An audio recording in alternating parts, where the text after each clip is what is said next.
કે મોર્નિંગ માં તો એ થાય જ નહીં, કારણ કે કોઈના ઘરે કઈ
नाम संकीर्तन की अनंत कोटि वैष्णव वृंद की श्रील प्रभुपाद की ग्रंथराज श्रीमद्भागवतम की निताय गौर प्रेमानंदे। ओम अज्ञानतिमिरन्धस्य ज्ञानाञ्जनशलाकया चक्षुरुन्मीलितं येन तस्मै श्रीगुरवे नमः। श्रीचैतन्यमनोभीष्टं स्थापितं येन भूतले स्वयं रूपः कदा मह्यं ददाति स्वपदान्तिकं। वन्देऽहं श्रीगुरोः श्रीयुतपदकमलं श्रीगुरून् वैष्णवांश्च श्रीरूपं साग्रजातं सहगण रघुनाथान्वितं तं सजीवम् साद्वैतं सावधूतं परिजनसहितं कृष्णचैतन्यदेवं श्रीराधा कृष्णपादान् सहगणललिता श्रीविशाखान्वितांश्च नमो ॐ विष्णुपादाय कृष्णप्रेष्ठाय भूतले श्रीमते भक्तिवेदान्तस्वामिनिति नामिने नमस्ते सारस्वते देवे गौरवाणी प्रचारिणे निर्विशेषशून्यवादी पाश्चात्यदेशतारिणे वाञ्छाकल्पतरुभ्यश्च कृपासिन्धुभ्य एव च पतितानां पावनेभ्यो वैष्णवेभ्यो नमो नमः।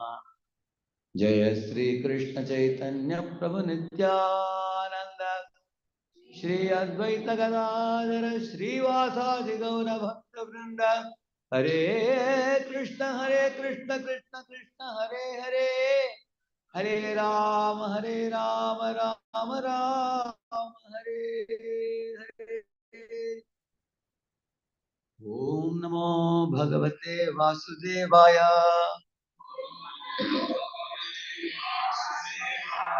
ओम नमो भगवते वासुदेवाय।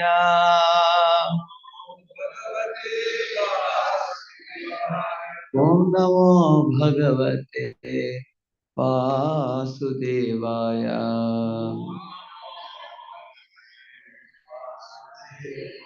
नारायणं नमस्कृत्य नरं चैव नरोत्तमं देवीं सरस्वतीं व्यासं ततो जयमुदीरये। अष्टप्रायेष्वभद्रेषु नित्यं भागवत सेवया भगवत्युत्तमश्लोके भक्तिर्भवति नैष्ठिकी।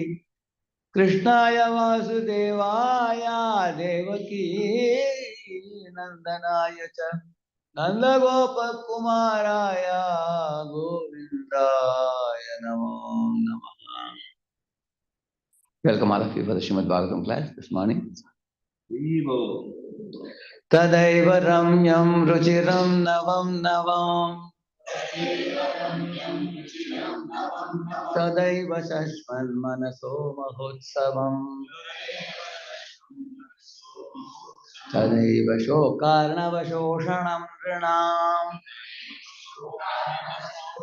यदोत्तमश्लोकयशोऽनुगीयते।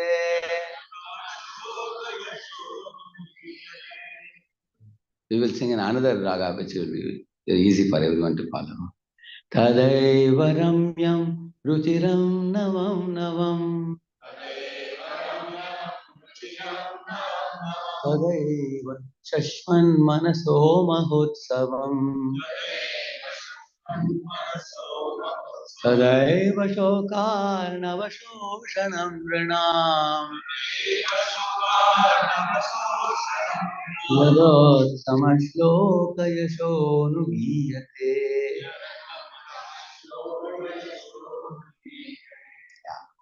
Two Prabhujis, two Matajis can do that. तदैव रम्यं रुचिरं नवं नवं Tadeva Shashvam Manaso Mahotsavam Tadeva Shokarnavashoshanam Yaduttamashlokayashonugiyate Tadeva Ramyam Ruchiram Navam Navam Tadeva Shashvan Manaso Mahotsavam Tadeva Shokarnavashoshanam Nrinam Yaduttamashlokayashonugiyate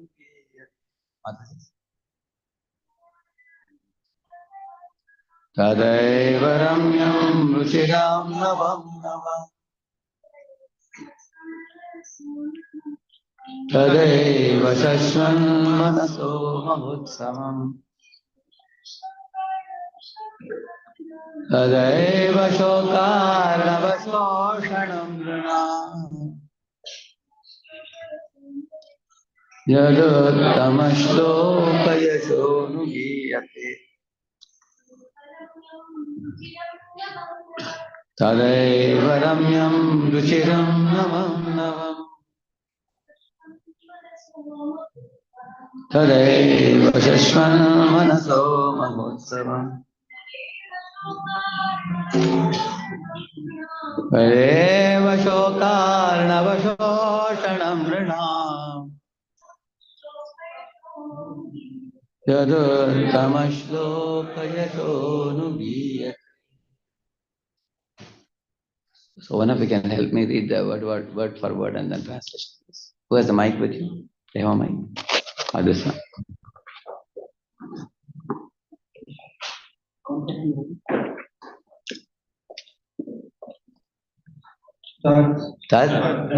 That Eva Ramyam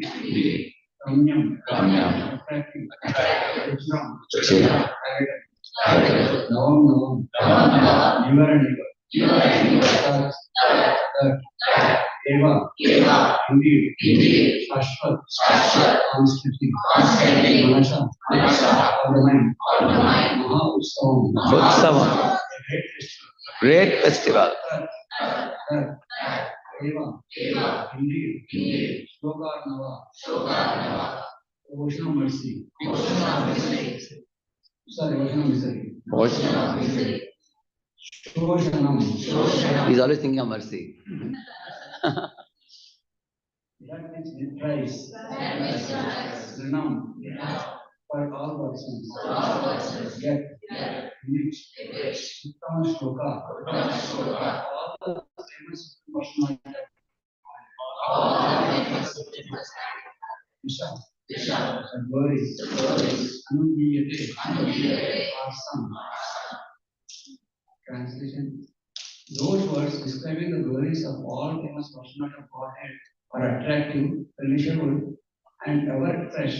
Indeed, such words are perpetual festival for mind and they dry up the ocean of misery. You can make them repeat, all of them. Make them repeat the translation.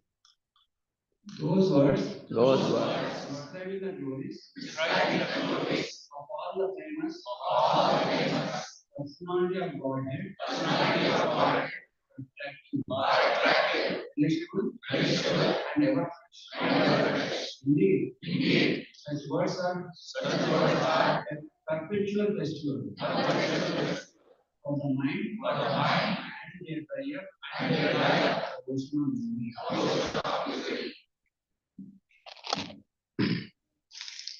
So yesterday I was speaking about the beginning, the divine and the demoniac. I began with that. And I was telling about how the demoniac act but instinctively, and how the divine think before they speak or contemplate before they act. And demons are conducted by Rajaguna, Tamaguna. And the divine people are conducted by Sattvaguna and Vishuddha Sattva. So we were talking about that in the beginning. Subsequently, then I told you, even amongst the divine, there are two types of people, pious and spiritual. Then we were discussing about the difference between pious and spiritual. Pious is on a mundane plane, spiritual is on a transcendental plane. So, why we should uplift our consciousness from a mundane plane to spiritual plane? That was the second part of the discussion we did. Further, I told you a story of one queen who lost her necklace. And then I told you how some crow had put the necklace on the top of the tree branch, and that was reflecting in the water. The fellow was searching for the necklace in the water, he couldn't get it because it was in the tree. Similarly, everybody in this world is chasing after happiness, and they often see it missing. People drive happiness in money, uh, money, women, wealth, I mean, the properties, name, fame, glory, and so many things. And people often ultimately get frustrated and depressed. So why are they missing? Because they are searching it in a wrong place. So that was one thing we were discussing. Another point I said was about in this world there is apparent happiness, but that happiness is mixed with misery. So the man apaman, shita ushna, jai parajai, lab alab. You cannot get only sweet rice in this world. You get sweet rice mixed with sand. So that is why we always face both these things. See, you are a spirit soul, but you are right now wrapped in a sheath of the material body. So because material body is there, misery is there. If the material body, you can get rid of it and go back to Godhead, you will only have the soul, and the soul is only blissful. But the soul is covered by body and mind, which brings physical and emotional sufferings. Uh, so then we were discussing about how in this world, the universal law is dash. And in that world, the universal law is dash. You can say two worlds, material world and spiritual world. What is the law I told you in this material world? Anybody remembers? Jivo jivasya jivanam. Give her an applause. Very good. And in that world, what is the law? Huh? Jio jinejo. Huh? Live and let live. Then I described about this material world with one verse. Ahastani sahastana apadani chadushpadam phalguni tatra mahatam jivo jivasya jivanam. I told about how in the material world, the mightier ones always devour the weaker ones. That's what I have been thinking. But my spiritual master, when he came to Hyderabad many years ago, he said, not that only the mighty one gives trouble to weaker ones. The weaker one also gives trouble to mighty one, he said. I was surprised. How is that? Then he gave an example. Like a tiger, when it comes out of the den, there is a small bird which makes a particular type of sound. Phew, phew, phew, phew, like that it makes sound. By that sound, all the smaller animals like rabbits, deers, they all run fastly because they get an announcement that tiger is out. And the tiger gets wild on this bird. Why are you making my life difficult? And I want to run behind them and catch. So the tiger is searching, where is this bird? And the bird sits on his neck. Can you imagine? He makes sound, the tiger cannot catch him. He's doing, and when he tries to catch him, the bird flies and sits on the treetop. So the tiger can see his enemy, but he can't do anything. So Guru Maharaj was saying that the smaller one also gives trouble to mightier one. Like, smaller one is Prahlad, mightier one is Hiranyakashipu. So Prahlad is giving, by his devotion service, Hiranyakashipu got disturbed, correct now? You can say that. So in this way, the material world is made up of living entities. The bigger one gives trouble to smaller one gives trouble to the bigger one. It's a world of troubles, isn't it? Then I told you about the spiritual world, another verse I told you. Yatra naisargadurvaira saha sandramrigadaya mitrani vajita vasa drutaruttarshakadikam. The spiritual world is free from hunger, anger, thirst, old age, disease, death, and all those miserable situations. It is the Upanishads, there is a verse which says, Amrita Putra, O children of immortality, why are you rotting in the material world?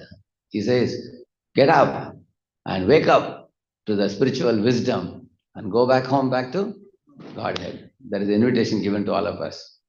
in the Upanishads. Uttishtata, Jagrata, Prapyavara, Nibodhata. So then I described elaborately about the spiritual world situation, about how the tiger and deer drink water together in Jamuna. They're very good friends. Nobody is non-vegetarian there. Everybody respects one another. Everybody loves the Supreme Lord. They keep him in the center. It's a very beautiful world there. So, and in the conclusion, we were talking about how the pious people, Karmi, Jnani, Yogi, all of them, for them, I is the center. Whereas for a devotee, Krishna is the center. So because devotee makes Krishna the center, devotee goes back to Krishna. If somebody makes I, me, mine the center, they are repeatedly born. So in this way, an intelligent person should prepare one's consciousness from the beginning of human life to the time when we are asked to quit the human body. In that span of 70, 80, 90 years, whatever period, in that period, we have to prepare our consciousness to go back home, back to Godhead, never to come back again, so that you can be with the Lord and eternally render service to Him. At the same time, if Lord wants to send you on duty to material world for reclaiming some jivas and bring them back, devotee doesn't mind it. Like Prabhupada came. Prabhupada said, I was not interested in going to material world, but Krishna requested me, so I came, as the Prabhupada said. So, like Prabhupada said, on duty, 3 couples to London to preach. Because Prabhupada requested them, they agreed to go. Otherwise, they didn't want to be separated from Prabhupada. Prabhupada ordered them, so they did. Similarly, devotee also doesn't mind, Mama Janmani Janmanishware, Bhavatad Bhakti. I am ready to come if Lord wants me to come. So Prabhupada gave one disciple the name Bhavananda. And all the other devotees joked at him. Hey, Bhavananda means one who is sense gratifier. They were saying like that. So he directly went to Prabhupada and asked, Prabhupada, why did you give me this name? I know I am a sense gratifier, but why are you confirming that? By giving me such a name? Then Prabhupada said, no. Bhavananda means one who delights in remaining in the material world and preaching and dispatching living entities back home, back to God. But one who delights in preaching, he said. That's Bhavananda, he said. So, today I am going to develop the subject further. Somebody may say, okay, if I go to spiritual world, what am I going to get? Because anybody in this world will only make a program or a plan if there is going to be some outcome. You don't go to any place unless you have a program. Like for example, imagine one of your relative comes to your place, Detroit and Farmington, they come. As soon as they come, you receive them at the airport, you bring them, they take a bath, you give them a lunch or something. Then you'll ask them, program kya hai? Huh? What's your program here? What brings you here? Correct, no? Because nobody goes anywhere without a program. So the living entities have come to this world with their own program. Every living being has come for some enjoyment in this world. Similarly, if we tell those living entities that you have to leave this world and go to that world, already I described yesterday that world is a beautiful world and everything. But today's session will even give a much deeper understanding about what makes that world a very special world. Like you, for example, you're going to eat a snack. They ask you want ordinary dosa or special dosa? Which one will you ask? Huh? Special dosa, because special dosa has some stuff inside, correct, no? Which makes it even more delicious. Ordinary dosa is just paper dosa, they just keep it like this and go. Huh? Special dosa has something inside. Similarly, ordinary dosa, paper dosa is also very attractive. But when you put the stuff, it becomes even more attractive. Therefore, when we talk about spiritual world, what makes it so special is the personality of Krishna himself. That is a very, very, because without him, spiritual world has no meaning. Like Vrindavan, when Krishna leaves Vrindavan and goes to other places, the Vijayavasis say that whenever we go to Yamuna or when we go to Govardhan, we can hear your voice, we see the vibrations of love that we exchanged with you in those places. So they are missing him very much. So Krishna in Vrindavan is very soothing to their heart. Krishna goes to Mathura, Dwaraka, other places. So the personality makes a place. Like, many of you have become connected to this place because Yugalakishma Prabhu is there right now. He has invested so much time in each of the families and solved their problems and given guidance and over a period of time, when you picked up devotion service and started standing firmly in your legs, when you look back, you are grateful that we have received a lot of guidance and blessings and mercy, and we have been escorted. So, in the same manner, I used to go from IIT Bombay to Chopari Temple, Grant Road, because Chopari Temple is one of the Ranath Maharaj used to be there. And Sunday program would be extraordinary. He would give a very special program, and after that, there'll be dancing kirtan. He would sing very beautiful kirtans with harmonia. And then prasadam, feast after that. So this program was so charming. It's worth traveling 2 hours to go to that place. Because there is someone whom you love to hear from, and there is someone whose kirtans you like very much. There is someone whose divine presence and his aura affects you positively and brings out the best out of you. Then you won't mind traveling a pretty long distance. So, therefore, we should know how the spiritual world becomes very special by the personality of Lord Krishna. So, when you read the Bhagavatam, we come to understand how Lord Krishna deals with his devotees. There is a verse by Kunti Maharani. Namo akinchana vittaya nivritta gunavrittaye atma ramaya shantaya kaivalya padaye namaha. She's telling, my dear Lord, you become the only wealth of your devotees. Your devotees don't aspire for any other wealth other than you. By possessing you, they are deeply satisfied. And by exchanging love with you, they are completely nourished. And they don't hanker for anything other than you. Because they exist on a Nivritta Gunavritti, means they are a Gunatit and you are also Gunatit. Both of you, Lord and the devotee, you both are on a transcendental plane. On a spiritual plane, the exchanges that you do is very charming to the heart of even conditioned souls. So you are Nivritta Gunavritti. So you all know this pastime. One day in Vrindavan, a fruit vendor lady, she was making an announcement about the fruits which she was carrying in the basket. Krini vo palani iti shrutva satparamachyutam palarti danyamadaya yayav sarva phalapradaha. Like this, there is one verse in the 10th canto, 9th chapter. You will read that this lady, fruit vendor lady, is from a Pulinda. She is a mountain woman. Mountain area, there are some like tribals and other people like that. She is one of the women from that. She was carrying a basket and she was calling. Anybody wants to purchase fruits? See, this verse is very special. It says, Krini hibo falani iti shutva satparam achyutam. Lord Achyuta heard that, she is selling the fruits, but she was calling with love. Anybody who calls Krishna with love, Krishna is very, very attentive. Immediately his antenna is on. Hey, somebody is calling me with pure love. That is the only thing that attracts Krishna, nothing else. You cannot give him anything else. So immediately Krishna went to the kitchen and fetched some rice and came running. He came running like this, only 2 rice particles remained in the hand.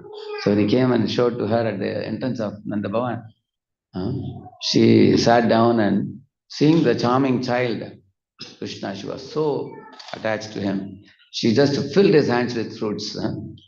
Flooded the hands with so many fruits, Krishna couldn't even catch it, so much. Which means she gave without any reservation. This is very important. She didn't say, you gave me 2 rice particles, I will cut one fruit and give you one piece. She didn't do that. She was not expecting anything from him. She was simply satisfied by seeing the charm of the child, and then she gave everything. So when she gave all the fruits to Krishna and emptied her basket, Krishna was glancing at her with love, and her basket became filled with gold, silver, diamond. You all know that. Here it says, Phalarthi Danyamadaya. The word Phalarthi means Krishna became hungry for the fruits, it is said. Why he became hungry for the fruits? Because those fruits were given with love. Not only that, the fourth line says, Yaya Sarva Phala Pradaha. सब जीवों को फल देने वाले. For everybody, he is the one who gives the awards, the fruits of our actions, and he became hungry for fruits. Like that it says, Phalarthi Danyamadaya Yayav Sarva Phala Pradaha. Like that it says. So when this lady went home, she went dancing her way back to home. And when she kept the basket down, she realized that there is so much of gold, silver, diamond. And she loudly cried. Why did she cry? She said, Kana, you have cheated me, she said. Because I didn't come to get this gold, silver, diamond. I only wanted to exchange love with you. But you are giving these things to me and disposing me away. She just threw it in one corner of her hut. In the room, she put it in one corner. Again, she filled up her basket with fruits. Again, she came back. So now again, she was singing a song and inviting Krishna. Krishna came running out of the house and said, Hey lady, you just brought fruits for me. I took it. Now what have you brought second time? She said, I have brought more other fruits also. Then Krishna again came and received those fruits she gave. Now Krishna asked her, what should I give you in return? She told her, I don't want anything, you just sit on my lap. A small baby Krishna sat on the lap and she requested him, please call me Maya, she said. Maya, is that he called her? Maya, in his own small, sweet way. And immediately Yashoda heard the word Maya. She thought, who is calling me? Kana is calling. So she came outside the house. Where is my boy? So as soon as she saw Yashoda coming, she picked up Krishna and handed him over to Yashoda. Yashoda picked up Krishna in her hands. Then this fruit vendor lady returned home, dancing her way back to home, and all her friends asked, why are you so jolly today? She said, today I became mother of Krishna, she said. So that was her joy. So devotee is only satisfied by developing a relationship with Krishna as a mother or a father or a friend or a servant. They are satisfied in that relationship alone, and they don't want the commodities or goods from Krishna. So I was speaking this in Bangladesh once when I went. So they had given me a lecture in Hindi. Krishna se sambandh jodo, baki sab chodo. That's the topic. So now somebody may ask, that's all. You just make a sambandha with Krishna, you don't get anything, you come with empty hands. What kind of guys are you? You are not very intelligent. You go to such a big fellow, you don't take anything back. People who ask like that are foolish. Why? If you have Krishna in your pocket, you have everything. Correct or not? In Odisha, they have one slogan they say about Jagannath. They say, Sabu Tyagive Takku Paivu. They say that if you give up everything to Krishna, you get Jagannath. And Takku Paile Sabu Paivu, they say. If you get Jagannath in your pocket, you get everything. You understand, no? Because ultimately everything is a subset of Krishna only. Krishna says all material energy has come from me. All the spiritual energy has come from me. Correct or not? So if you have Krishna, you have everything. And if you don't have Krishna, you have nothing. Everything else is good for nothing. And that is why pure devotees, they are completely satisfied only in the loving exchange with Krishna. The only commodity they exchange with Krishna is pure love. Actually, in my days before ISKCON, I always had a question that Bhishma Pitama is such a good person. He always had a soft corner for Pandavas. But why he stayed with Duryodhana and why he didn't join the hands with Pandavas? I used to always have the question. When I asked this question, some people told me, see, the problem is he ate the salt of Duryodhana. He became attached to Duryodhana. Therefore, he fought. Some people said that. Some people said he was getting salary from the Kaurava kingdom. And many years he served, but for people to leave the post will be difficult. So he was sticking on. Many people gave many reasons. I was not very satisfied.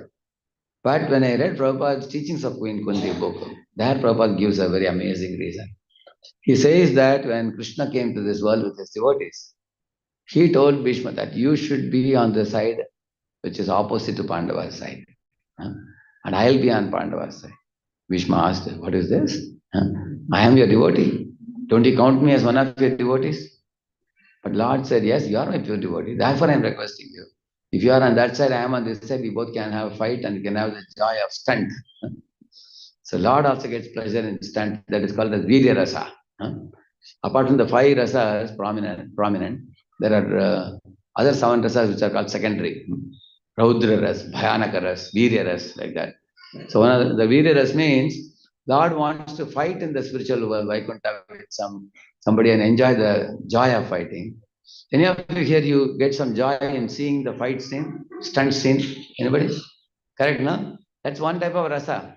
In any movie, you see there is romance, then there is some tragedy, and there is comedy, and there is also stunt towards the end of the movie, correct, no? So, Lord also likes doing stunt. But the problem in spiritual world is nobody is ready to do stunt with him.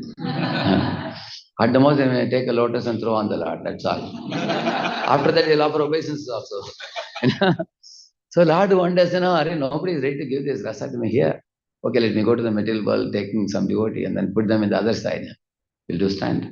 So Lord in this way enjoys that rasa. Just like a king sometimes appoints a wrestler and then tells her, and then wrestler is appointed fellow, paid fellow. Huh? And all the ministers, queens, they are all laughing and clapping hands and watching how the kushti goes on. Sometimes king punches wrestler, sometimes wrestler punches king, and it's a fun game. Wrestler is not the enemy of the king, nor is the wrestler going to kill the king. It is such a fun. Similarly, Krishna enjoys fun with his devotee. Uh, So at the same time, you can see how Bhishma, even in the battlefield, when the heads are flying, arrows are flying, he is exchanging love with the Lord in the battlefield. So unaffected. The pure love is so intense that it is unaffected even in a battleground. It's amazing now, how amazing it is. So only Bhishma knows what am I doing, why am I on the opposite side. He is ready to be misunderstood by the whole world if need be.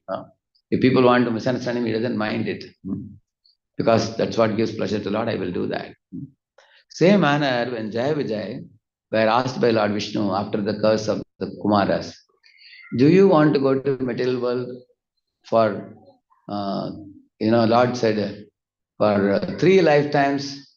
Uh, in the beginning question, you will see in the Vishnu Purana, also the similar incident comes. The Lord asked, would you like to go for 3 lives as demons or 10 lives as a devotee? So many of us may prefer that devotee is better. Every time you'll be born in a devotee family, you can get nice prasad, all four, everything you can follow, nice ambience and everything. We may not mind. But later on, the Jaya Vijay talked amongst themselves. They consulted and said, see, Lord wants to enjoy Virya Rasa. And then they told the Lord that for your pleasure, we are ready to become demons. And you can make us forgetful of you and then wage a war against us and kill us in the battle. And then if that gives you pleasure, we don't mind accepting that role. That means the devotee has only one desire. What will give pleasure to Krishna's heart? That role I am willing to play. That's the nature of the Lord and the devotee. So you will see that in this way, the Lord and the devotee are willing to bend one another for the pleasure of the Lord. Like Arjuna is telling Krishna, Senayor Vyor Madhye Ratam Stapayame Achyuta. Hey Achyuta, put my chariot in between the two armies. And what do you think Krishna does? And then he stops the chariot. That means Lord is obedient to Arjuna's instruction. So Lord agrees to follow what Arjuna says. At the end, after hearing Bhagavad Gita, the same Arjuna bowed down to Krishna and said, Karishye Vacharam Tava. Now I will obey you. Initially, Lord is obeying Arjuna. At the end of the Gita, Arjuna became obedient to Lord Krishna. So Lord and the devotee enjoy each other's association by becoming subservient to one another. This is the only business they do. In that they derive great joy. For example, you will see Arjuna has handed over the ropes of his chariot to Krishna and says that you ride my chariot, wherever you want to take me, you take me. Whomever I should fight, you tell me. I will follow your guidance. Karishe vachanam ava. Like that he said. Initially, Arjuna pretended to be an illusion. He said, Karishe vachanam mama. And finally he said, Karishe vachanam ava. So one devotee was asking, this is Shamanand Prabhu in Bombay. Prabhuji, why did Krishna take Arjuna and put him in that illusion? And then afterwards he speaks Bhagavad Gita and Arjuna has to come out of illusion. He said, why did he do this drama? Instead of that, he could have captured one conditioned soul and put him. Anyway, conditioned soul is already ready-made in illusion. Already is an illusion. And then speak Bhagavad Gita to him. And Shaman was telling, the problem is conditioned soul may hear Gita and still not come out of illusion. Therefore, better Krishna took his own devotee. Was telling. So, in this way, Lord and devotee are ready to cooperate with each other. So, Arjuna, in this way, you will see that Arjuna was ready to play that role for Krishna. Even if the people in the world may misunderstand him, no problem. He became subservient. Therefore, Lord also, like there is a song which says, Dina Bandhu, Dina Nath, Mere Dori, Tere Hath. There's a song. Oh, Dina Bandhu, oh, friend of the poor. Poor actually means what? A devotee considers himself insignificant. And Dinanath, master of those who are impoverished.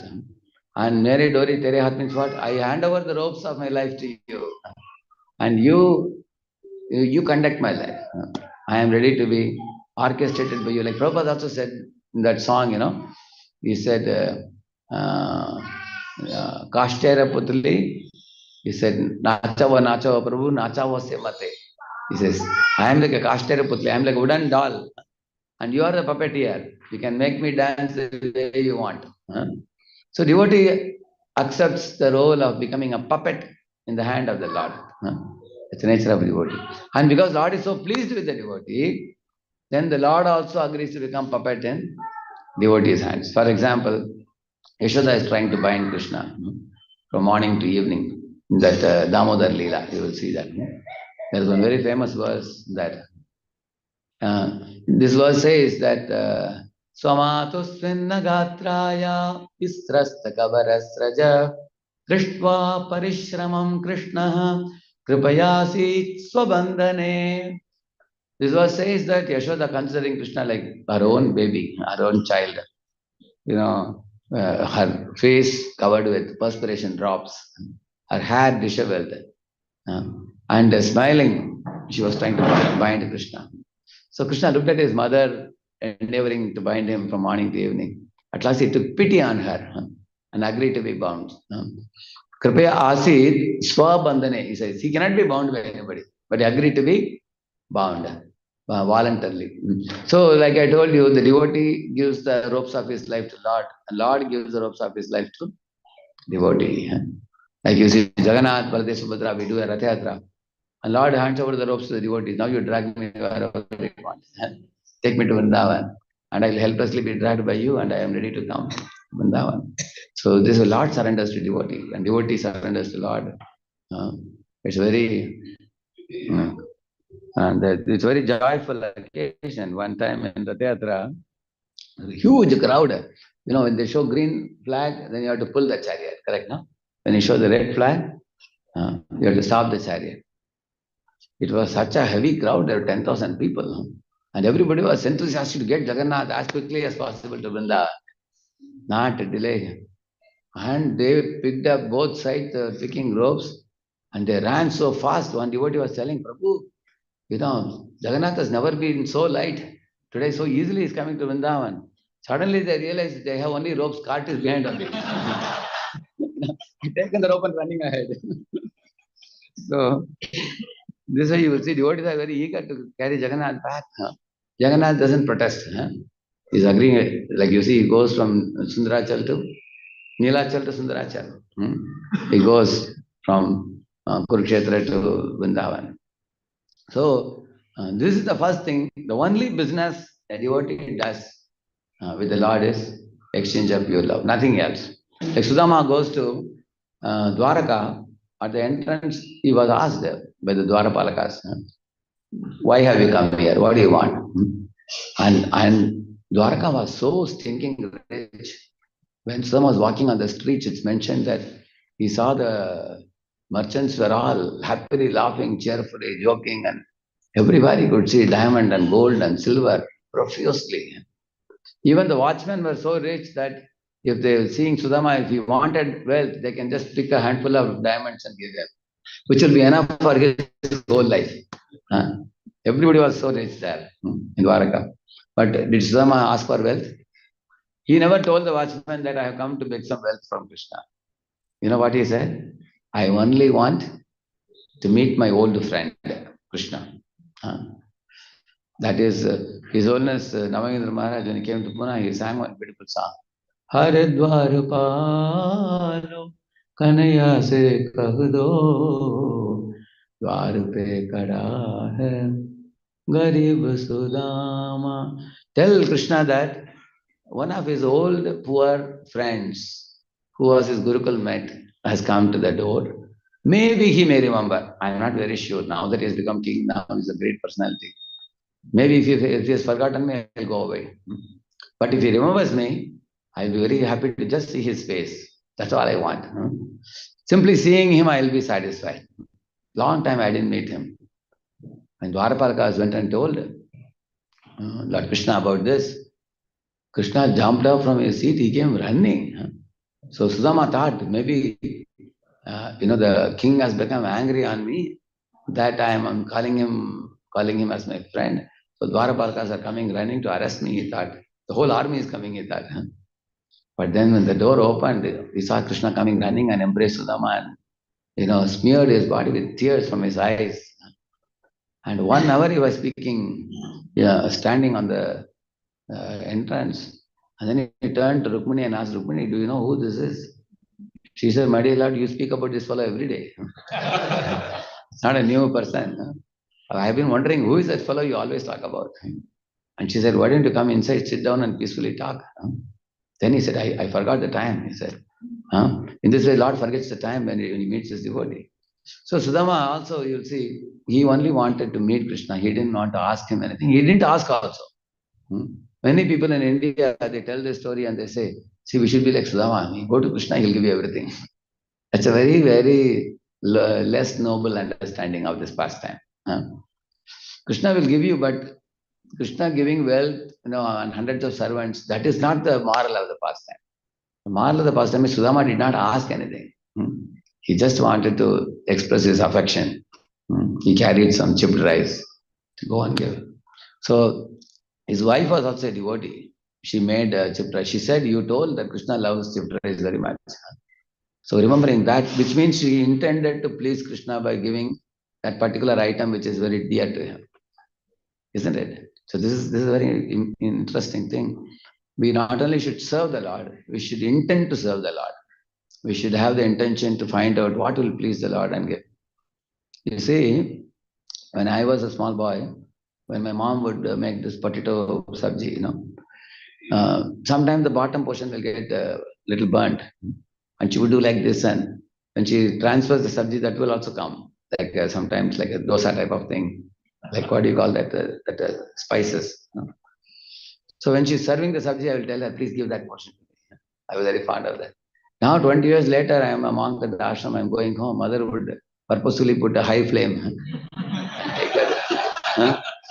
So once when I went, she was serving me. I said, see, I was a small boy that time, now I can't hear all that. But still, I appreciated her affection, correct, no? Because she remembered, because you can see her intention to please, correct or not? So, in bhakti, intent is more important than content. Content is the goods which you deliver, what you give. Like sometimes I go to a program in some new place. They bring a big garland with jarigai and all. You know jarigai? Yeah. With all that. And this banana tree, that rope kind of thing. Because it's ready-made purchase in the market. Correct? No? Even if they threw a big money and got it and put it, that is not as pleasing to me as when I go to somebody's house and they have taken jasmine or mogra or something. Simple garland they have made with the hand when they offer it. Because the one which is made with the hand and offered, they have taken out some time. On the other hand, getting from the market, throw peanuts, get monkeys. You know, you throw some money and get something and just put it. It's not a great deal. Well, one time the students were staying in one of our centers. They used to get that market garland and put. I used to hate that. I used to tell them that, hey, why are you purchasing and putting? No, but you make a simple garland. Even with jandu, put some 20, 30 jandus together and make a garland, and Lord will be very pleased because it is made with your own hands. Hmm? Ready-made thing is no good. Where is love there? You have money and then you get it done through money. Similarly, sometimes in the grihasthas homes, they organize programs. It becomes difficult for them to cook beyond certain limits. Say you have 50, 100, 200 guests you have, then you can go for catering. But it is a small program, 20 people, 25 people. The Mataji should try to cook because she can take help of other Matajis. And then if they cook for 20, 25 people, if it is cooked by devotees, offered with love and then served, that has a different effect. And if you send it for catering, no, that's very easy for you. You just make a phone call, send it, and then comes home, and then you serve the prasad. That is all right. It's not a very great thing. In devotion service, there should be yatantascha dradavrata, he says. What is that meaning of yatantascha? Yatan means what? Effort. So there has to be effort. Is catering effort? No, it's not effort because you have money, you get it done. But we can't, I don't say we should not do it. If number is very big, we can do it. But for small number, we should make an effort. We should make an effort to do that. So in this way, every service we do, there should be some endeavor on our part to please the Lord. So Lord and the devotee, the only exchange is pure love. And even with devotees, when we deal also, we should keep this in mind. The sweetness between devotees' relationship will exist when they have no expectation or motivation from each other. Other than you, like the word purohit means what? Pura means, house. Hit means benefit. The purohit is a person, Brahman, who comes to your house only to benefit you. He doesn't want anything. If you give him nothing, he's still happy that I could do something good on behalf of the Lord. If you give him a little bit, that he will accept. But he doesn't expect anything. Ideally, Brahmana should be like this. But eventually, what happened was in this world, people, even Brahminical order also can become polluted if they become money minded. Correct now? So, therefore, uh, uh, we have to keep this first principle. And second thing, between Lord and the devotee, the Lord delights in empowering his devotees as someone better than himself also. Like, for example, there is one song, Navneet Maharaj sings this song. जिस सागर को बिना से तुके बांध सके नहीं राम कूद गए हनुमान उसी में लेके राम का नाम हरि से बड़ा हरि का नाम. You understood the meaning? How many of you understood the meaning? Okay. He says, Lord Rama said, I need a Setubandha built by all the Vanaras for me to cross the ocean. But Hanuman crossed it very easily just by chanting one Jai Shri Ram. Correct, no? He jumped. So Lord told, you see, Hanuman is so powerful, he can just jump across the ocean, but I need a Setubandha.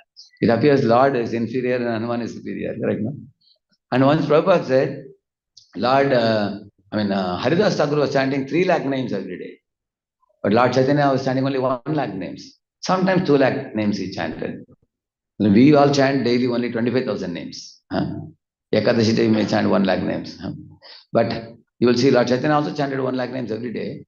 But Haridas Thakur chanted 3 lakh.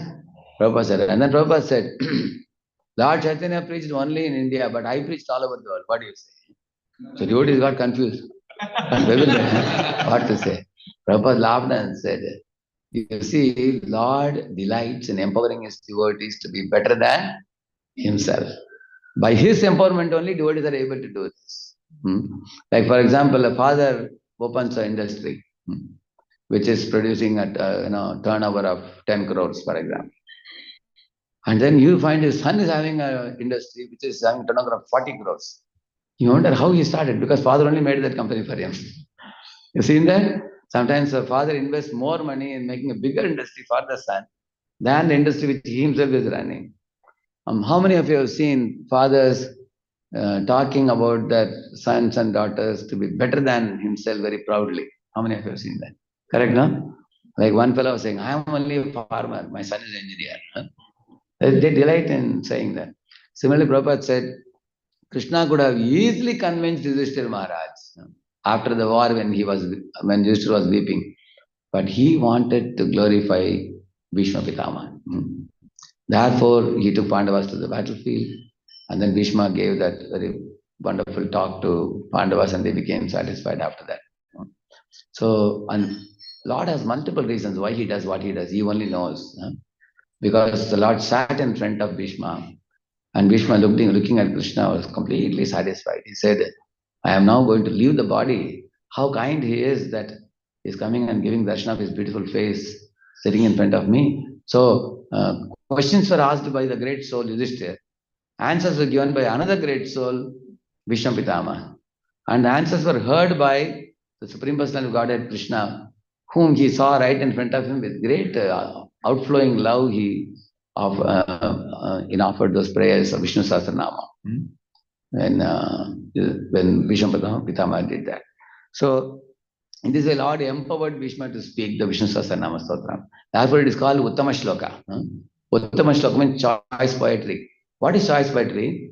The choice poetry emanates from the heart of the devotee, impelled by Lord's love. It just springs from the heart of the devotee, effortlessly. It's not a planned thing. Sometimes when you give a class, you plan a joke. I'll tell this joke so people will be happy. So that planned thing will not touch the heart of people. Actually, whatever we speak should be very spontaneous, naturally from the parampara what we have heard, and relished and realized and then digested. Then when we speak, it will have an effect. So because parampara is a chain of hearts, the wisdom goes from one heart to another heart. Tene Brahma, Khrida ya Adikave. Brahma's heart was touched by Vishnu's dealings. And the Narada's heart was touched by Brahma's dealing. Vedavyasa's heart was touched by Narada's dealing. You will see that. So therefore you will see Dhruva Maharaj when he saw the darshan of the Lord, when Lord touched his head with the conch, the very first verse he says, Yonta pravishya mamavacham imam prasuktam sanjeevayatta kila shakti dharaswadhamna anyastahasta charana shravanat vagadin pranan namo bhagavate purushaya tubhyam. In that verse he says that I have no power to recite any prayers. I am a small boy. I didn't have even Aksharabhyas also. Yeah, he never went to Gurukula. But how can he sing streams of Sanskrit poetry unless it is empowerment of the Lord? Lord empowered him with a shank. Then he spoke powerful prayers. His hands, legs, and ears, and most importantly, the tongue became spiritually enlivened, it's like electrified by the Lord's touch. And then he spoke streams of Sanskrit poetry effortlessly. Something similar happened to Prahalad also. When Lord Narasimha was sitting on the throne, suddenly he saw somebody is putting their head on his feet. Immediately he saw, it was Prahalad, small boy, 5-year-old boy, Prahalad. Swapadamulam patitam arbakam vilokya devah kripaya pariplutah uttapyatachirti adadat karambujam kalargivitrastadiyam kritabhayam. The very beautiful verse in the 10th canto, 7th canto, 10th chapter. He says that, the 9th chapter, so Lord Narasimha, seeing this tender child touching his feet, he became ecstatic. Ecstatic eruption took place in Lord's eyes also sprang with tears in love for Prahalad. He couldn't contain his ecstasy. So what he did, immediately he picked up the child, Uttapka, Takshirshni, on his head he kept his hand. So therefore we say, Tavakara Kamalavare. So this hand, this portion was very soft like lotus, and his nails were like cutting tools. That is why it's like contradiction resolved. You know, hard cutting tool like nails, they were reserved for Hiranyakashipu. And the soft hand was reserved for Prahlad. So Lord touched. Tat Shirshni, Adadar Kara Ambujam. Ambujam, it is said. It's like a lotus. So when Lord touched it, is said all the impurities in Prahlad's body were washed away, it is said. Now, what is that impurity? There is no impurity at all. But there is some impurity that comes from the birth. He is born in which family? Demon's family. So that became washed away. Just like Sutta Goswami says, when I became Shukadeva Goswami's disciple, Daushkulyamadim Vidunoti Shigram. Daushkulyam, I was born in a Dushkula. Vidunoti, I became purified by connecting in Parampara, hearing that wisdom of the Bhagavata Dharma. I became purified. In this way, Prahlad also became purified of the impure birth, and his body became spiritualized. And then when he was asked by Brahma to offer prayers, then he begins those wonderful prayers. Brahmadaya suragana munayota siddha satvai matayo vachasam pravahai naraditum purugunai radhuna vivipruhu kim toshtumarhati same harirugrajate. I am born in a ugrajate, ugrajati. But on the order of Brahma, I will try to offer some prayers to Lord Krishna because I have been ordered by a superior, so I will do that. So he is saying that all these demigods added by Brahma, they are all eloquent in Sanskrit poetry. They can speak eloquently, they can sing eloquently, and with Ras Chand Alankar, they can formulate many poetry. But I am not capable. I am born in a Ugra Jati. Nevertheless, I have got an opportunity now. Lord is right here sitting, and it's better for me not to miss this opportunity.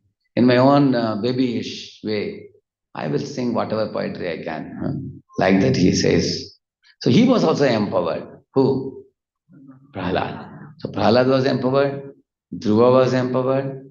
Arjuna was empowered in the battle to fight the battle with the Gandiva. When he would twang the Gandiva bow, everybody's heart would shatter. Hridayani, Vyadari, as they said. He was very, very powerful, powerfully empowered. Hanuman was empowered. Prabhupada was empowered. Lord can empower his devotee and make the devotee do miraculous things which the whole world will applaud. And Lord also applauds when devotee does. This is one of his natures, to claim that my devotee is better than me. Lord delights in saying so always. That is his kind heart. Like you all know the pastime of Jarasandha's killing. You know, when the Jarasandha's body was torn by Bhima, he would put one leg down, he would put his own leg over that, and with other leg he would tear the body, right? But after tearing, again it will get connected. Again and again it was getting connected. And Bhima got really tired after 28 days of war, you know. At that time, Krishna smiled and told Arjuna, see, you should not only tear, you should put it like this. If you put symmetrically, it will get attached. You should put non-symmetrically. And Arjuna gave a clue to Bhima. And actually Bhima saw Krishna telling Arjuna something. He didn't know what it was. And Arjuna conveyed to Bhima. Immediately Bhima captured it. He did that and Jarasandha was finished after that. Because Jarasandha was originally born from one demoness by the combining of the two parts. The same manner he could not be killed easily. Krishna gave the clue. Now, when they were coming back to meet Yudhishthira Maharaj, you know, Krishna told Bhima, see, Yudhishthira is standing outside the palace, eager to know the result. So you go ahead. So he put Bhima in the front. And then he told Arjuna to go. And lastly, Krishna got off the chariot. And he was sneaking below and he was going slowly behind. So as soon as Yudhishthira saw Bhima, he asked him, brother, what happened to Jarasandha? And Bhima said, Jarasandha is finished.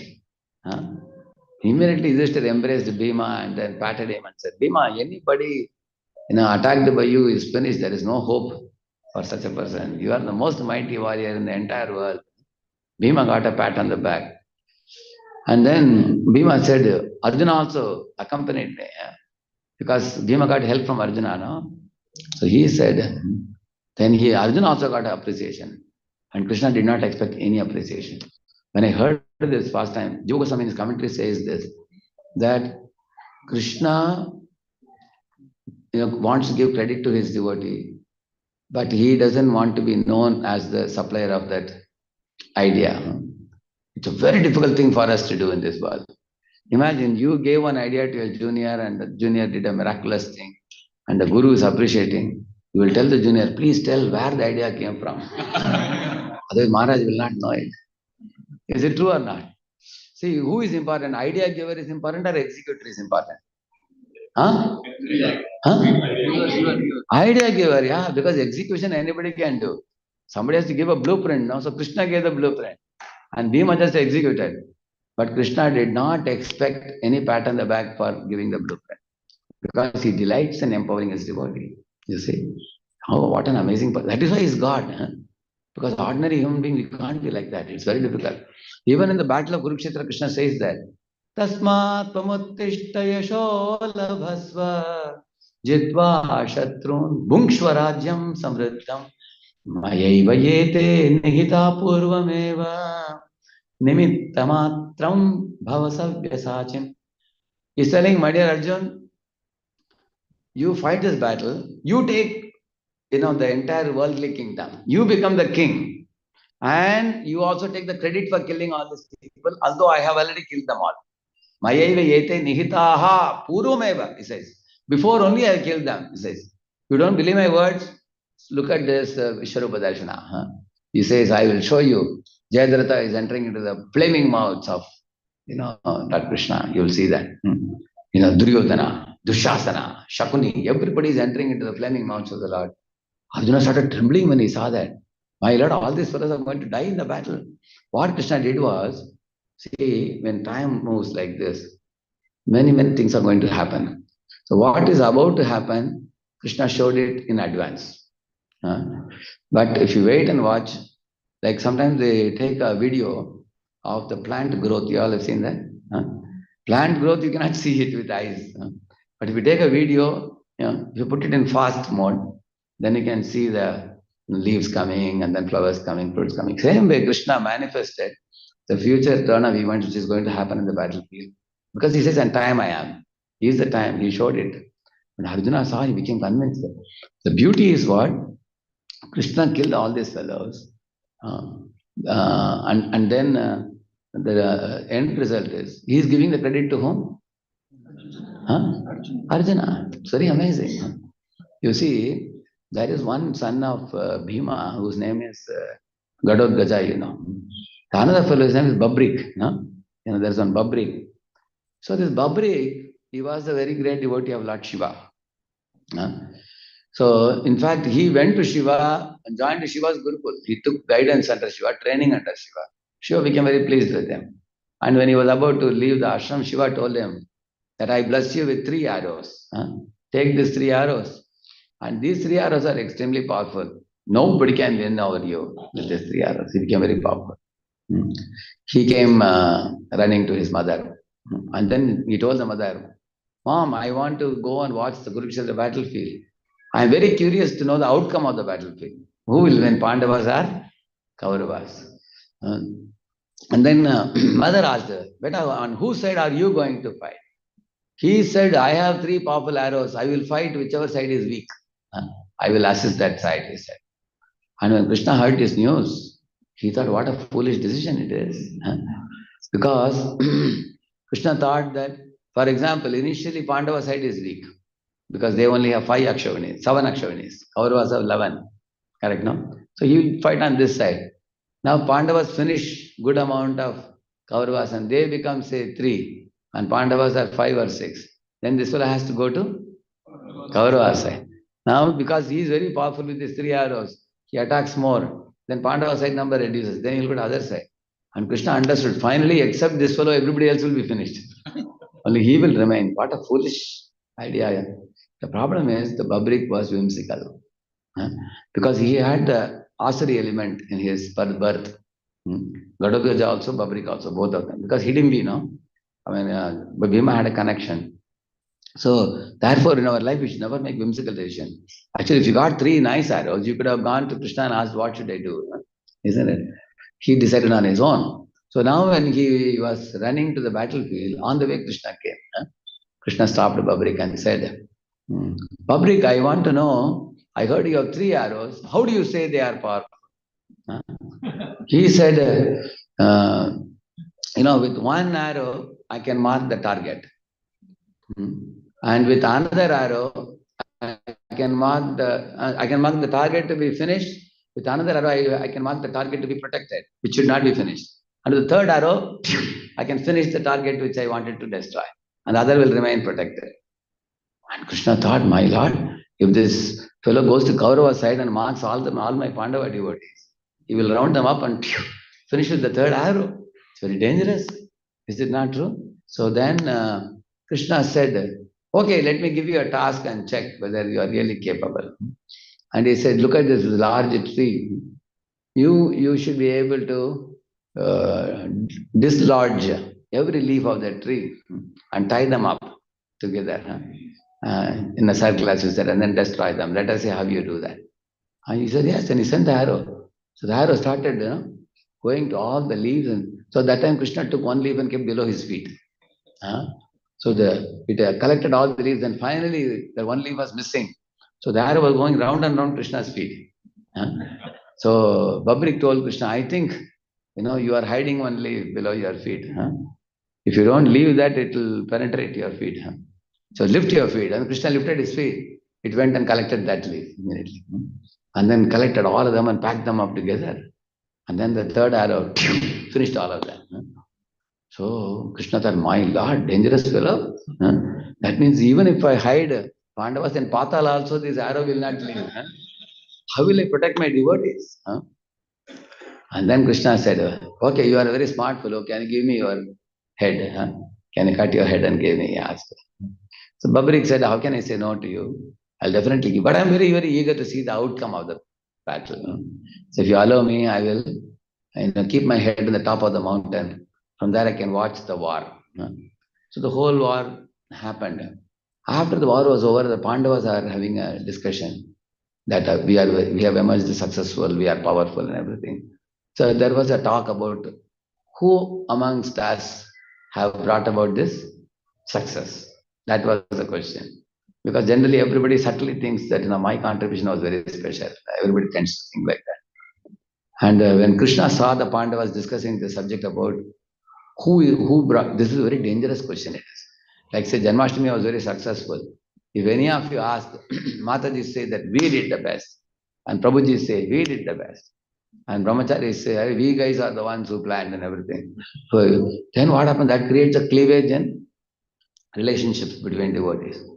So when Krishna saw that Pandavas are discussing on a dangerous question, so he called the Pandavas and said, see, Babrik, you all know, his head is in the mountain top. He has been watching the whole battle. Better you ask him. So all the Pandavas went to Babrik. Who is the cause of success of the war? He said, Krishna. Because he said every arrow that was flying towards Kaurav side, it was actually aimed by Krishna only. I could clearly see Krishna in full action. You guys were practically paralyzed. You were simply puppets. The whole war was enacted by Krishna to establish dharma. Everybody put their head down and they bowed down to Krishna after that. So here is a personality who did everything but gave the credit to whom? To Pandavas. Like if you see Pandavas, actually Pandavas were puppets in Krishna's hands. They were empowered by Krishna to emerge victorious and rule the whole world. You will always see, like Krishna kills, Rama kills Ravana, but then he puts Vibhishan on the throne. Rama kills Vali, he puts Sugriva on the throne. Similarly, Lord Narasimha kills Hiranyakashipu, he puts Prahlad on the throne. Although he is Sarvaloka Maheshwaram, he doesn't take the credit. He gives credit to his devotees. The second thing. The third and fourth thing I will tell you very briefly. They are very, very advanced things. It is. The third one is the Lord uses his devotee to teach the world sublime spiritual subject matter, which cannot be directly taught to the living entities. I'll tell you the reason why. For example, if a mother-in-law sees that a newly married daughter-in-law has come, just now, her son is married now, daughter-in-law has come. And daughter-in-law is a computer engineer. She's very expert. Only she doesn't know how to cook and how to serve. She doesn't know. It happens sometimes. Sometimes what happens when the boy's engagement is about to happen, boy's parents want to know whether the girl knows to cook. And when they go for the engagement program, first class upma they have made, nice chutney and everything. And the boy is telling the mother, such a nice tasty dish, who made it? Then they are asking, who made it? Oh, girl only made it. They will say. And girl doesn't know how to hold the chammach also. Sometimes they tell her, so that the marriage will happen. But after marriage, the boy comes, no, she doesn't know anything to cook, anything to serve. So sometimes while serving, she is serving little bit of rice in one corner, this much of sabji in the middle. Mother-in-law is angry. Can she tell her? If she tells her, there will be a big tandav at home. There will be a war at home. So what she does, she scolds her daughter.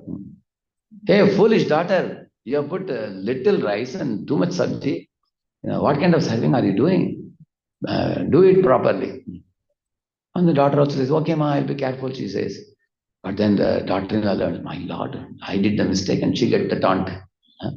Then she becomes very attentive now. Similarly, in the beginning of Bhagavad Gita, Krishna is giving taunt to his devotee Arjuna. Vashochanan vashochastam pragyavadansya bhashase, correct? Katasmana anushocanti pandita. Hey, foolish Arjuna. You don't know the difference between body and soul. The soul never dies. The body is never alive. Why are you lamenting for that which is, which is never going to be alive? And why are you lamenting for the soul which is never going to die? So Arjuna, of course, surrenders. Now imagine if Krishna chastises the reader of Bhagavad Gita. You foolish reader, you don't know what is soul, what is body. You will close the book and run away. Is it not true? So Lord doesn't teach the living entities directly. He always teaches through his pure devotees. Lord is a very great teacher. Like in Bhagavad Gita, he becomes a teacher of Arjuna. Similarly, Rishabhadev becomes a teacher of 100 sons. Hamsavatara becomes a teacher of Chatushkumaras and Brahma. Kapila becomes a teacher to his mother, Devhuti. Actually, Lord gets ecstasy while teaching his devotee. Like Ramananda Raya and Lord Chaitanya. Lord Chaitanya knows everything. But he likes to hear it from his devotee. When devotee speaks, he gets more joy in that.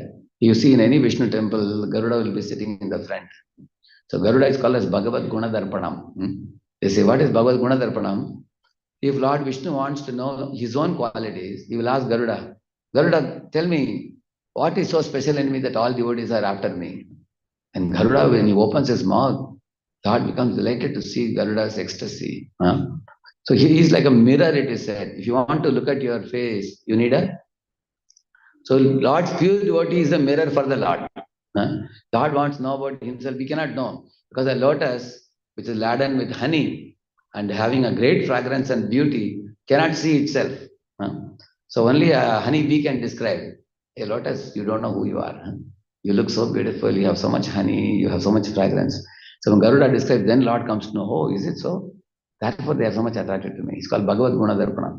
So Lord uses his devotees to teach the world. So he teaches his devotees. Many, many examples can be given for this.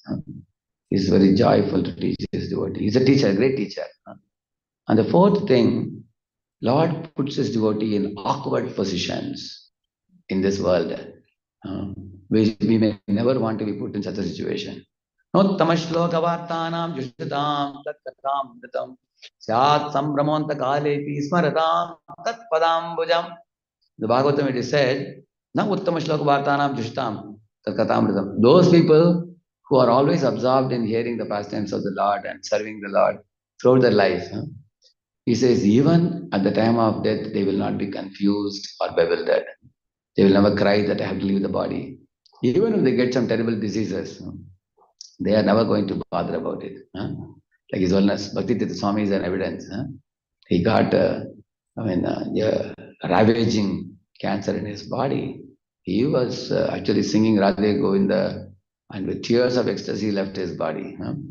So His Holiness Sridhara Swami, when he landed in Mayapur, he was so happy. He said, now I have nothing to fear. I am at the lotus feet of Gaurnitai. And he had a big belly filled with a lot of water, 5, 6 liters of water in the belly. So the doctor was saying that in 1 week he's going to leave the body. So a lot of school children came. Every day he was preaching to 500, 600 visitors. Lecture he was giving about chanting, how to chant he was teaching. He told them, in 1 week I'm going to leave the body. Please listen to this chant. I have been chanting all my life, you also chant. And the day before he left the body, the doctor came to him, and doctor was in a very morose mood, thinking that tomorrow he has to leave the body.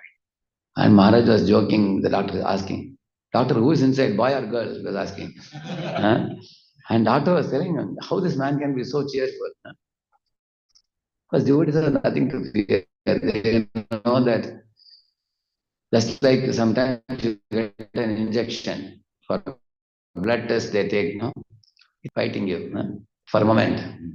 That's all you. Therefore, whenever they took blood test for me, I will tell the fellow, I will hold my hand, I will close my eyes and chant Hare Krishna, Krishna, Hare Hare, Hare Rama, Hare Rama, Rama Rama, Hare Hare. And then it takes out the injection and peaceful. And it's just a small, death is a small prick, that's all. And you're transferred from Buloka to Goloka, that's all. Devotee has nothing to fear. So, Parikshit also, when Parikshit actually came to know that in 1 week he has to leave the body, he didn't cry. Did he cry? He didn't. He didn't have any fear. You know what he said? Tammopayatam pratiyandu vipra ganga cha devi datachittamishe dijopasrishtasquha kastakshakova dashatpalam gayata vishnugata punascha bhuyat bhagavatyanante pratim prasangascha tadashrayeshu mahatsuyamyam upayami srishtim sarvatra maitrestu namo dvijebhyah. These two verses are very, very famous verses. He said, why should I have any fear? He said, I am sitting in the bank of Ganges, surrounded by all saintly persons, and they are all speaking Krishna Katha. Now, in this situation, in this ambience, if I leave the body, I will go straight back to Vaikuntha. Then why lament about it? And then he told the Lord, if I have to ever take birth again in this world, I beg of you 3 things, he said. Let me always be surrounded by devotees and have that association. He said, and also let me always awaken my love for you. And let me have friendly dealings with other common living entities. Sarvatra Maitri Astu. Let me not antagonize common living entities like I put a dead snake around the neck of some fish. Let me not do that. Even with those who are not devotees, let me have a cordial, amicable relationships so that I don't injure any living being. I don't do aparadh to other living beings also. So this is the prayer he did. Very cheerfully he left the body and went back to Godhead. So Lord put Prahlad in an awkward position by arranging Hiranyakashipu, torturing Prahlad in so many ways. Prahlad was so advanced in the realization. He told father one day took a sword in his hand and came dashing towards Prahlad and said, Prahlad, all these days you have been escaping all my servants and other demons. Today I am going to cut off your head and let me see how you will escape. Whoever you have been saying, Vishnu, Vishnu, Vishnu, let me see whether he will protect you. Where is that Vishnu? And Prahlad said, my dear father, Vishnu is there in every atom. He is present in the heart of everyone, even your heart, even in my heart. There's no place where he is not present, he said. And the father said, this is how you have been cheating me. Tell me one place where he must be present. So where are you getting this strength from? I am bringing a sword to cut your head. You are not afraid. You are not angry. You are not taking another sword to fight with me. You are not running away. You are not crying. You are not fainting. You are not complaining to police.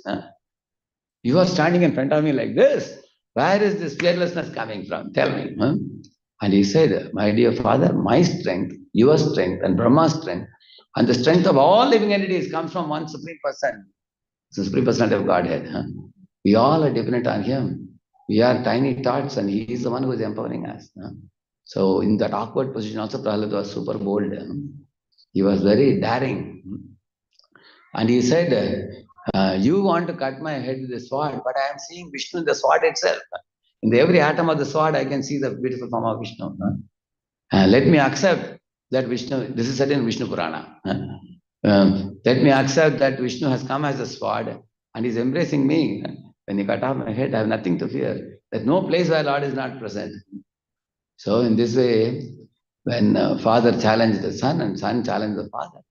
And then he showed the pillar and asked, is he present here? And Prahlad said, why not?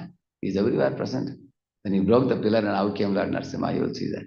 So Lord put the Prahlad in an awkward position for the world to see. Chedepi Chandana Taru Surabhayati Mukam Kuttarasya. This is the Padma Purana, one famous verse, which says, I'll try to recollect the verse. Sujano Nayati Vairam Parahita Buddhir Vinasha Kali Chedepi Chandana Taru Mukam Surabhayati Kuttarasya. Meaning of this verse is, Sujano means Vaishnavas. Sujano Nayati Vairam. They don't have enmity towards any living entity. Parahita Buddhi, they always think of Hita Buddhi for others, welfare for others, including envious people also. Parahita Buddhi, Vinasha Kalevi, even though the envious person tries to kill them. Just as when you take an axe and hit a sandalwood tree, it renders the tip of the axe fragrant. Like that, Prahlad was praying for the evil-minded father, Hiranyakashipu, even in that awkward position. So, Lord actually sometimes puts pure devotees in extreme testing situations. Ambarish was attacked by Durvasa with a big demon. But the Lord, what do you call it? Lord shows the world, look at my devotees, even in the situation, how they behave. Look at Bali Maharaj, I took away everything from him, but he gave his whole body to me. Surrendered. Because Lord wants to teach us through the medium of the pure devotees. So to remember the 4 things I spoke today, I have a very simple acronym. You can remember the acronym, BETA, B-E-T-A. Remember. The first B is, the only business Lord does with the devotees is exchanging love. Lord and the devotee, they have no other sambandha. That's the only business. And second one, E is, Lord delights by empowering his devotees to be better than himself. And the T is, the Lord teaches the world through his devotees. That is, T is for teaching. Lord teaches the world through his devotees. And A is, Lord puts devotees in awkward positions to teach the world how, even in awkward position, my devotee doesn't turn away from me. He doesn't go away from me. In fact, devotee always comes closer to me, even in awkward positions. You remember this? So, I spoke this almost 10 years ago. I was just remembering, because yesterday I spoke about external energy and internal energy, material world and spiritual world. So I thought this would be more relevant today to speak in the morning, because if you know the personality of Krishna and his qualities and characteristics, that will charm our hearts to become more and more surrendered to him. Because unless we feel, we develop some feelings for him, it is very difficult to chant very joyfully and practice devotion service very nicely. Because superficial devotional service or somehow or other we complete our own, that will not help. We have to put our heart in our practices. But to put our heart, we need to know about the personality. Therefore, therefore I spoke on this. I'm sorry if I have exceeded the time too much. Shri Prabhupada ki, Gaur Bhakta ki. Thank you. Yes, Prabhu? Yes, Prabhu. Yes, Prabhu, please. 5 minutes I can take questions. Yeah. Thanks for a wonderful class. You mentioned how you mentioned the verse from Bhagavad Purana. Yeah. Sujana Naya Correct. Yeah. Chedepi Chandanataru Mukam Surabhayati Kuttarasya. Correct. And we see this example that in Avanti Brahmana, that there are so many examples of Bhagavatam when Vajra is imposed that the devotees are not responding, they're actually indifferent. So that is one dharma. And the other dharma is also where Arjuna is actually also fighting and Krishna is basically... Because Krishna told him to fight. Yes. Actually, Arjuna and Yudhishthira, they both were intending to return to forest. But Krishna ordered them that no, it's a war between dharma and adharma. You have to fight. So we may have a question, when we should fight back and when we should not fight. So then there are many considerations for that. For example, in a family, say husband and wife have a difference in opinion sometimes. So we better not fight, we bend. For example, if she says, morning I told you to bring this, in the evening you didn't bring, we can say that maybe I forgot. It's better for, my Guru Maharaj used to say, it is better to lose first and win forever than win first and lose forever. Like that used to say. So in relationships, sometimes we can bend relationships. And another reason why we bend sometimes, say for example, you have a subordinate in your office and he's doing good work, but he is forgetful, he commits mistakes, you become very upset. You can yell at him or give him too much feedback and irritate him. Or sometimes you tolerate him. Why you tolerate him? Because at least he is doing something. Because if you too much raise our voice, he will run away. And then you will not have, like we had one fellow who was driving in Pune. He's a very slow driver, but he will never cause accidents. Slow and steady driver. So one time the head of the department became angry with him and scolded him. So he left the department and joined another department. And this fellow felt I missed a very important person. Actually, this person told some lie that I am in some particular place. But actually, he was not far away, he was near only. He was a little lazy. So because that we used to give him 6,000 salary, so he cut 5,000 rupees, he cut this head.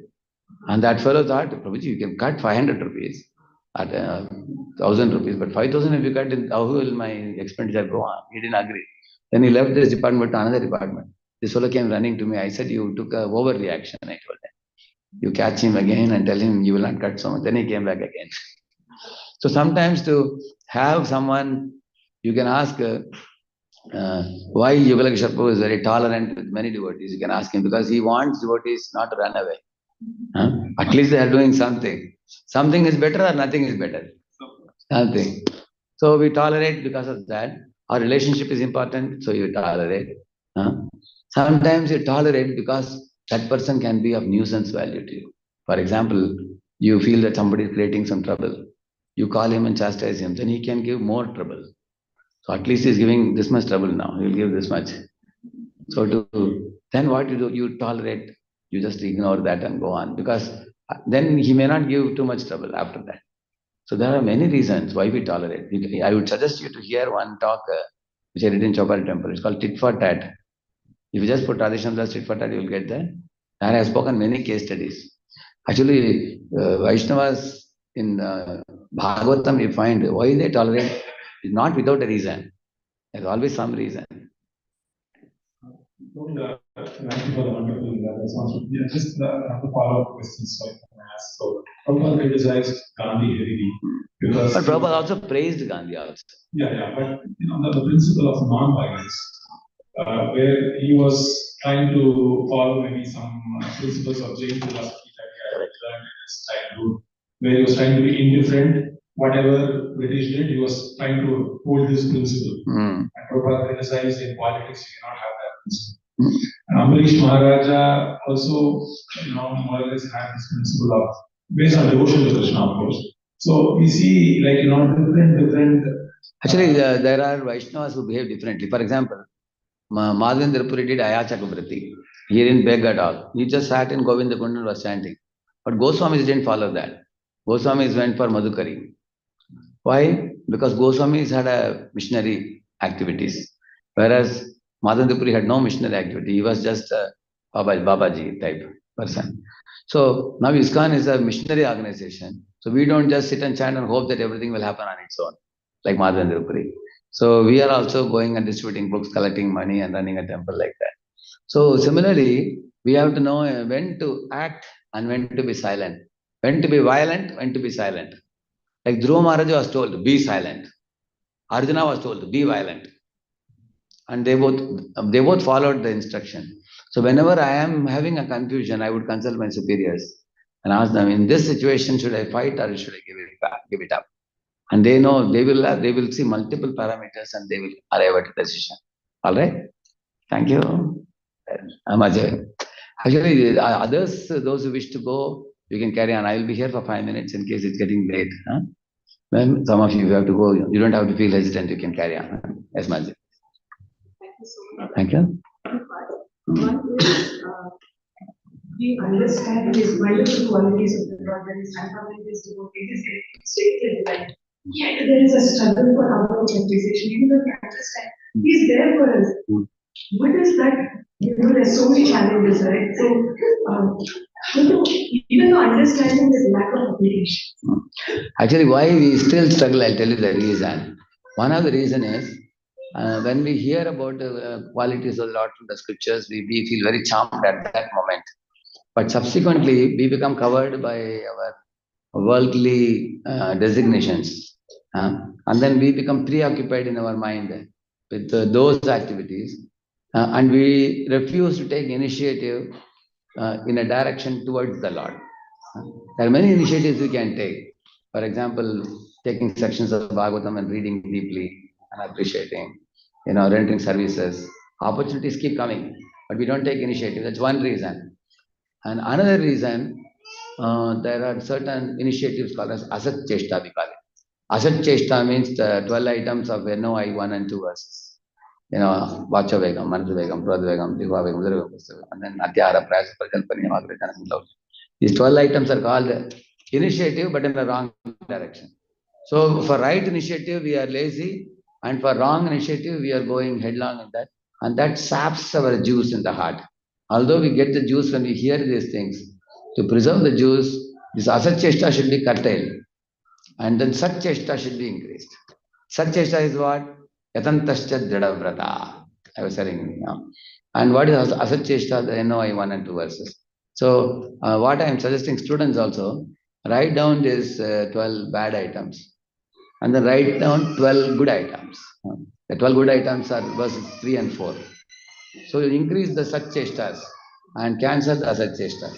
When we endeavor in this direction, totally we have 24 items. And you will see some of them are repetitive also. Like you become angry, some person becoming angry always becomes angry. And somebody overeating always overeats. So once you keep doing it for 3-4 months, you will clearly know what things I have to nullify and what things I have to increase. And if you want to know more deeply, you can read the book Bhakti Aloka by Bhakti Aloka by Bhaktivinoda Thakur. It's there in folio also. It is there. It's called Bhakti Aloka. In that he explains NOI 1, 2, 3, 4 verses. So I have spoken on Nectar of Instruction based on Bhakti Aloka only. In my channel, if you go to Nectar of Instruction playlist, there you see verses 1 to 1, verses 1, 2, 3, 4. If you hear them, many of the points I have taken from Bhakti Aloka and put it in a PPT format. You can see also. Okay. So, envy is a very difficult thing. This is a personal challenge and a personal question. So I struggled, and I complain about it. Not with everyone, but maybe one source, one person that I share. And that I don't realize, but then after a couple of days, when I introspect, and it is really, this is envy coming from. This is nothing other than what can I do after that? Like, okay.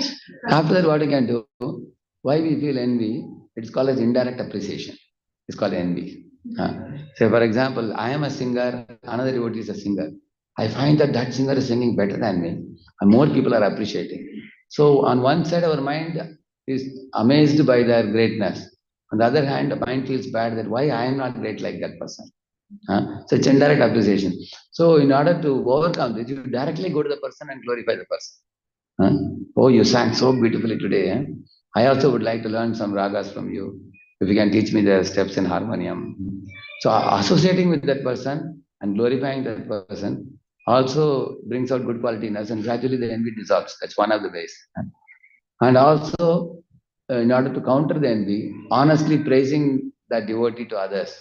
Telling about that devotee singing so well. I am also intending to go and learn from the devotee. So honestly praise. And then make a special effort to not speak out the envy. Whatever is there, it may be there in the mind, but don't speak it to others. At least we should not bring that poison outside. And also we should know why some people are extraordinary than us. The reason is they have done punya in the past life. Purva janmarjita punyam agre davati davati, it is said. Like for example, in a month, say I am getting $5,000. Somebody is getting $8,000 because he has done extra work that month. So the company is giving him some incentive.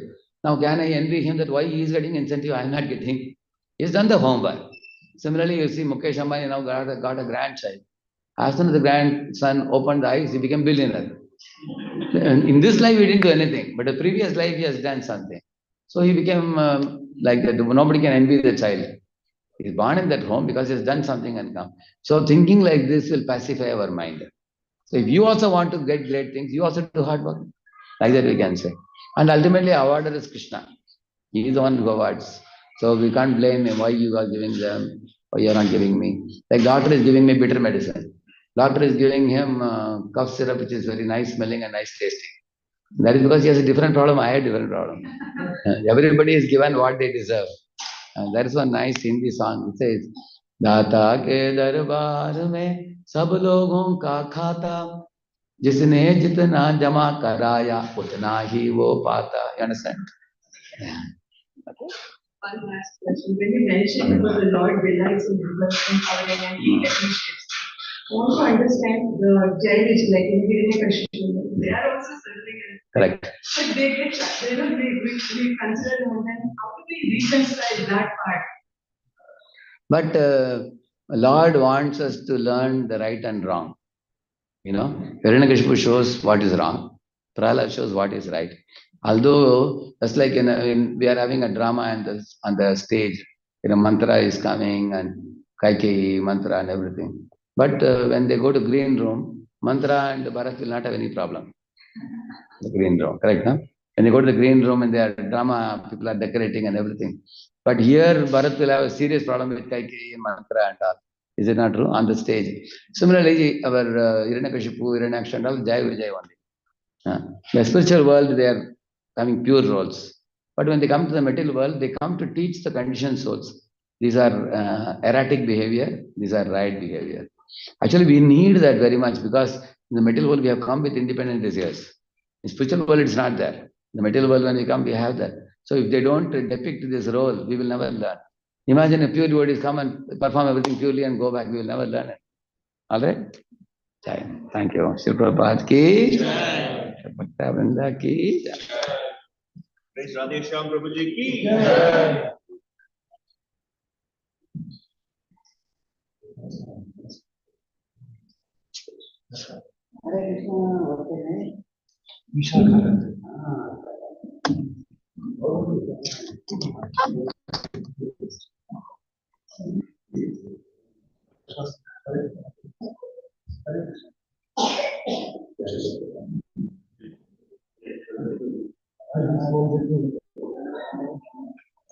Thank you for such a this so great. Yeah. So it's like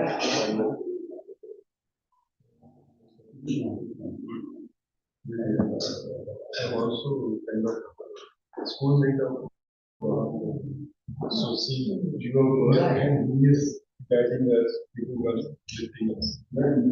Yes.